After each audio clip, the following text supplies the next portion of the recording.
Willkommen Leute zurück bei Zero auf dem Motorrad. So, heutiges Thema Quickshifter. Ich Idiot, mir fällt gerade ein, ich habe nicht mal angeschaut oder nachgesehen, beziehungsweise wie mein Quickshifter heißt. Ja, sehr gute Vorbereitung, Zero.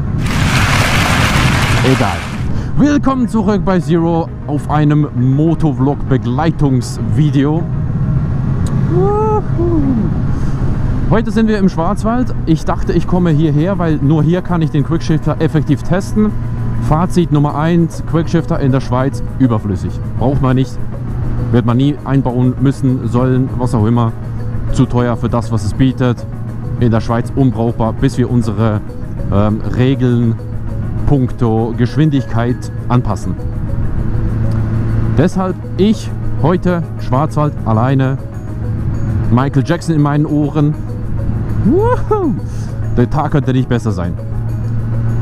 Was haben wir? 25 Grad? 23 Grad? Keine Ahnung, irgendwie sowas.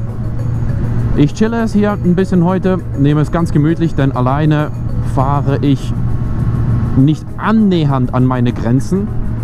Man kann nie wissen, was passiert, man kann nie wissen, wann man alleine ist an der Straße. Auch wenn ich zu zweit, zu dritt, zu viert unterwegs bin, fahre ich nie an meine Grenzen. Nicht, wenn ich nicht auf der Motorrad-Rennstrecke bin oder allgemein auf der Rennstrecke meine ich. Aber da kann man schon mal ein bisschen mehr, sage ich jetzt mal, sich in die Kurve legen, bla bla und so weiter. Wenn ich alleine bin, dann nehme ich es gemütlich. Mir zuliebe, Roxy zuliebe, ja und so weiter. Wie gesagt, heutiges Thema, Quickshifter. Braucht man ihn? Ist er gut? Welchen habe ich? Wie teuer kommt es? Der Name meines Quickshifters ist Heeltech. Ist mir jetzt gerade wieder in den Sinn gekommen. Wird unten an dem Ganghebel, ja, am Schaltungshebel halt ein Sensor angemacht. Der geht drauf. Die Zündkerzen. Diese, ja, ihr wisst schon, ne, wenn man kuppeln will, Kupplung auseinander, zack, wieder zusammen, Gang rein. That's it. Heeltech hat mich gekostet 350 Franken, ja, so in der Gegend rum. Euro, kein Plan, ich habe es nicht nachgeschaut, aber 350 Franken hat er mich gekostet, plus nochmal der Einbau. Also ich habe alles in allem, summa summarum, ungefähr um die 650 bis 700 Franken gezahlt für den Quickshifter. Wieso wollte ich ihn haben? Ich fand es cool und es ist manchmal schon nützlich, muss man ganz ehrlich gesagt sagen. Ihr habt schon am Anfang vom Video gesehen, wie es ist. Braucht man ihn? Nein, keineswegs. Ich schalte immer noch lieber manuell, weil dann weiß ich wie, wann, was und wo. Und man merkt halt, dass es kein serienmäßig verbauter Quickshifter ist. Keineswegs will ich damit sagen, dass er schlecht ist. Auf keinen Fall. Er ist gut. Er ist richtig gut. Aber soweit ich das gehört habe, und nehmt mich nicht beim Wort, ich kann das nicht bestätigen, ich habe es nicht getestet. Der BMW S1000R hat vom Werk aus einen Quickshifter und der soll butterweich sein. In jedem erdenklichen Drehzahlbereich sollte man diesen benutzen können, ohne jegliche Probleme, ohne Ruckler. Das ist mit diesem Heeltech hier nicht möglich, beziehungsweise nicht so sanft. Oder aber ich persönlich habe es nicht herausgefunden, wie man diesen so butterweich benutzen kann. So, also, statt 1 bis 50, ich rede immer von der Schweiz, statt 0 Kilometer, 1 Kilometer bis 50 Kilometer, Begrenzung in jeder Stadt praktisch in der Schweiz, unbrauchbar.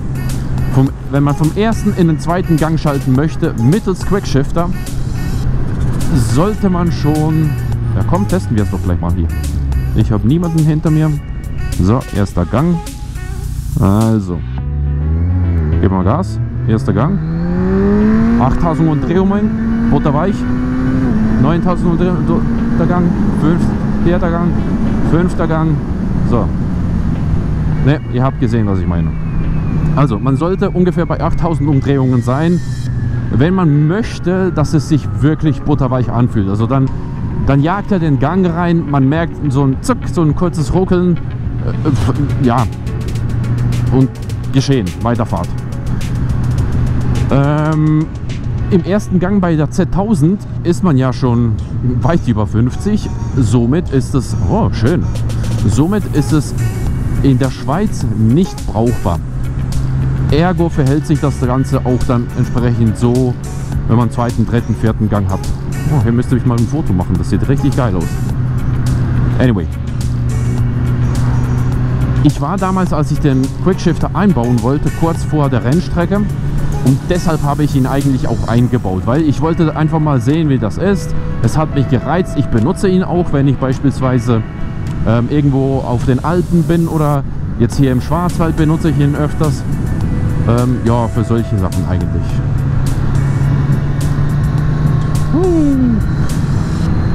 Ich benutze ihn meistens, wenn ich eigentlich aus der Kurve komme, die etwas enger ist und dann sehe ich, aha, ich habe eine gerade Strecke, da kann ich wieder Gas geben, vom zweiten in den dritten Gang beispielsweise. Vom dritten in den vierten wird es schon knapp, vierten, fünften gar nicht zu denken, außer Autobahn. Und ja, das ist eigentlich das. Was ist dabei zu beachten?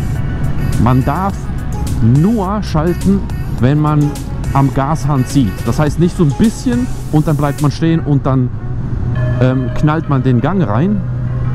Nee, so ist das nicht gedacht. Also man muss immer unter Volllast sein. Das bedeutet wirklich Gas geben und schalten. Erst dann schalten. So, Titisee, da möchte ich hin.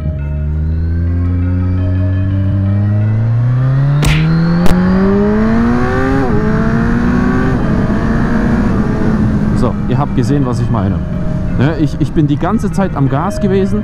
Ich habe nie losgelassen, weil dann entfernt sich ja die Last, also er zieht nicht mehr, der Motor zieht nicht mehr, ergo kann auch der Quickshifter nicht sauber arbeiten.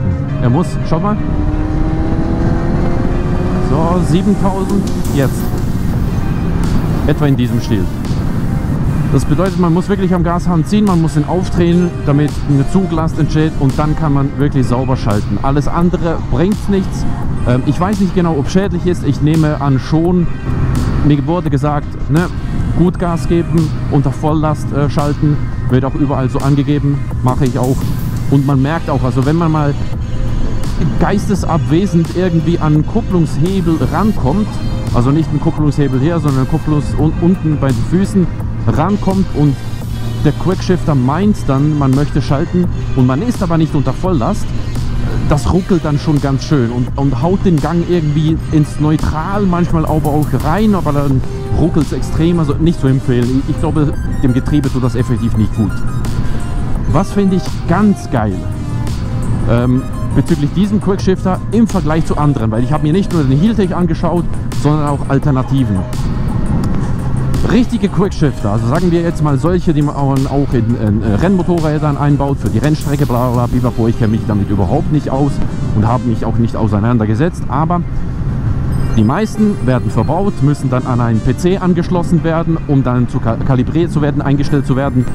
Aber wie viele Millisekunden Verzögerung bei der beim Schalten, ab welchem Drehzahlbereich soll er überhaupt schalten oder das zulassen, dass man schalten überhaupt kann. Das war jetzt richtig gutes Deutsch. Ab welchem Drehzahlbereich soll er zulassen, dass man überhaupt schalten kann? So, jetzt habe ich es. Und dafür ist jedes Mal eine Konfiguration über den Laptop notwendig. Und das ist ehrlich gesagt Kacke. Weil man hat nicht immer einen Laptop da. Man kann nicht immer einfach mal so schnell, ja, ich drehe jetzt eine Testfahrt und dann schaue ich mal, wie das kommt. Und so, nee, funktioniert einfach nicht. Nicht benutzerfreundlich. Was bietet denn der Heeltech diesbezüglich oder Heeltech? Das kann man alles per Bluetooth mit dem Handy machen. Android sowie iOS ist unterstützt. Man lädt sich eine App herunter, da kann man sämtliche Einstellungen anpassen. Wie gesagt, Drehzahlbereich, ab welchem Gang, glaube ich, kann man auch einstellen. Mit wie vielen Millisekunden soll es verzögert sein und. Also 1000 Möglichkeiten, da alles zu optimieren. Und das Geile dabei ist, man kann auch Setups speichern. So kann man verschiedene Modi eigentlich speichern für sein Motorrad, für verschiedene Szenarien. Und es ist richtig benutzerfreundlich. Also verbinden, man steht beim Motorrad, schaltet das an, verbindet das Handy damit, Code eingeben, so ein Sicherheitscode, dann weiß der Heeltech Quickshifter, aha, das ist mein neuer Besitzer und los geht's. Man kann testen, machen und tun, was man möchte. Ja, das ist eigentlich soweit das. In der Schweiz, wie gesagt, wer aus der Schweiz ist, lohnen tut sich das, wenn man viel auf die Pässe geht und so, wenn man da bis 80 und ein bisschen weiter drehen kann. Autobahn, Einfahrt, sage ich jetzt mal, danach auch nicht. Also eigentlich generell in der Schweiz kann ich es nicht empfehlen. In Deutschland absolut. Gerade wenn man so eine Strecke wie den Schwarzwald vor sich hat, das macht richtig Spaß. Ansonsten ist der Quickshifter wirklich dafür gedacht, für Motorräder, die keinen serienmäßig verbaut haben, sich aber einen verbauen lassen möchten für die Rennstrecke. Absolut Top-Produkt für das. Preis-leistungstechnisch auch ideal dafür. Wirklich günstig und vor allem günstig für das, was es bietet. Ne? Die anderen Quickshifter sind nochmal einen Zacken teurer, bieten aber bei weitem nicht diesen Komfort. Und ich hatte bis jetzt noch nie Probleme. Ich hatte nie den Fall, dass es mir den Gang ins Neutral gehauen hat, so richtig heftig, weil ich irgendwie zu blöd rangekommen bin oder so. Weil man kann die Zugstufen auch einstellen. Also das ist irgendwie erst bei 80% von der Kraft, also so eine Messlatte, ne? Dass es dann erst reagiert. Und wenn ich so ein bisschen rankomme, beim Fahren, beim Zittern, was auch immer, wenn der Boden nicht so eben ist, dass es dann schon schaltet, nee, gibt's nicht. Kann man alles einstellen. Von daher A+++. Top-Produkt, wirklich. Ja, das war's von mir. Der Heeltech ist überall einsetzbar. In jeglichen Motorrädern kann man ihn, glaube ich, verbauen. Fragt aber euren Mechaniker zur Sicherheit. Die können sicherlich nur sagen. Oder geht einfach auf Heeltech.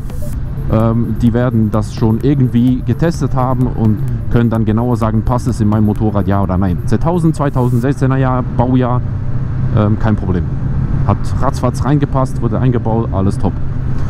Ja, das war's von mir. Ich wünsche euch noch einen wundervollen Tag. Hoffe, habe euch geholfen mit der Entscheidung bei einem Quickshifter, wieso man ihn anbauen soll, was er für Vorteile gibt. Und wirklich, kauft euch den Heeltech, der ist echt gut. Keine Werbung, ich bin nicht bezahlt oder sonst was. Ich finde das Produkt einfach geil. Es hat mir extrem Spaß gemacht. Er macht auch extrem Spaß. Ja, dann Däumchen nach oben, wenn es euch gefallen hat. Zweimal Daumen nach unten, wenn es euch nicht gefallen hat. Ein Abo wäre super. Und die kleine Glocke für die Benachrichtigungen, dass ihr wisst, wann ich überhaupt ein neues Video rauflade, weil YouTube halt wieder alles geändert. Und die Abonnenten, die man schon hat, schön und gut hat man sie, aber sie sehen oftmals die Videos nicht, die überhaupt heraufgeladen wurden. Ja, ich wünsche euch einen wunderschönen Tag. Ciao, ciao, das war's von mir.